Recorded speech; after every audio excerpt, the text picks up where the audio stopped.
Hello everyone, welcome online study IQ GK. दोस्तों, हाल ही में अशोक स्तंभ काफ़ी चर्चा में है। आज के इस वीडियो में हम अशोक स्तंभ से संबंधित महत्वपूर्ण प्रश्न कवर करने वाले हैं। साथ ही हम सम्राट अशोक के बारे में जानने वाले हैं। तो आइए सबसे पहले हम जान लेते हैं अशोक स्तंभ के बारे में। भारत का जो राष्ट्रीय चिन्ह है वो है अशोक स्तंभ। अशोक स्तंभ को राष्ट्रीय चिन्ह के रूप में अपनाया गया 26 जनवरी 1950 को। ये डेट आपको याद रखनी है। नए संसद भवन के शीर्ष पर अशोक स्तंभ को स्थापित किया गया है। नए संसद भवन पर अशोक स्तंभ का जो उद्घाटन है 11 जुलाई 2022 को भारत के प्रधानमंत्री नरेंद्र मोदी जी के द्वारा ये किया गया है। ये आपको याद रखना है। नए संसद भवन पर अशोक स्तंभ का उद्घाटन किसने किया था? भारत के प्रधानमंत्री नरेंद्र मोदी जी के द्वारा। कब किया गया था? 11 जुलाई 2022 को। यह अशोक स्तंभ कांस्य से निर्मित है। इसकी जो ऊंचाई है 6.5 मीटर है। इसकी चौड़ाई 3.3 मीटर से 4.3 मीटर यानी कि 11 से 14 फीट है। इसका जो कुल वजन है वो है 16,000 किलोग्राम, जिसमें अशोक स्तंभ का जो वजन है वो है 9,500 किलोग्राम और जो सपोर्टिंग स्ट्रक्चर है उसका वजन है 6,500 किलोग्राम। 100 कारीगरों ने कड़ी मेहनत से 9 महीने में अशोक स्तंभ को तैयार किया है। चलिए अब हम देख लेते हैं अशोक के द्वारा जो निर्मित अशोक स्तंभ है इसके बारे में। अशोक स्तंभ उत्तर प्रदेश के सारनाथ में स्थित है, जिसका निर्माण सम्राट अशोक के द्वारा करवाया गया। सारनाथ का जो प्राचीन नाम है वो है ऋषिपत्नम। ये प्रश्न भी कई बार एग्जाम में पूछा जाता है कि सारनाथ का प्राचीन नाम क्या है? ऋषिपत्नम।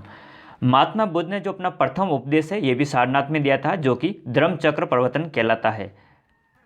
चलिए अब हम जो अशोक स्तंभ है इसके बारे में डिटेल से जान लेते हैं। अशोक स्तंभ में 4 शेर है। आप इमेज में देख सकते हैं, ये 1, 2, 3 और पीछे की तरफ है 4 शेर। अशोक स्तंभ में नीचे की तरफ देवनागरी लिपि में सत्यमेव जयते लिखा है। जो ये अशोक स्तंभ है इसकी इमेज के नीचे सबसे नीचे क्या लिखा हुआ है? सत्यमेव जयते। इसका अर्थ होता है सत्य की ही विजय होती है। सत्यमेव जयते ये लिया गया है मुंडकोपनिषद से।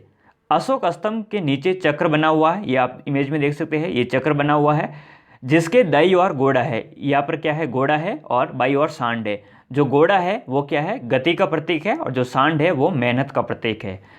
चलिए अब हम सम्राट अशोक के बारे में जान लेते हैं।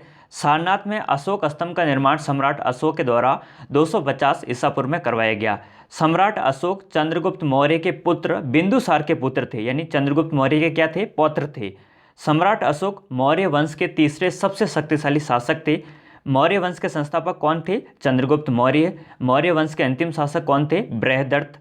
सम्राट अशोक ने कलिंग युद्ध में हुई भारी रक्तपात को देखकर जीवन में कभी युद्ध नहीं लड़ने का संकल्प लिया और बौद्ध धर्म अपना लिया।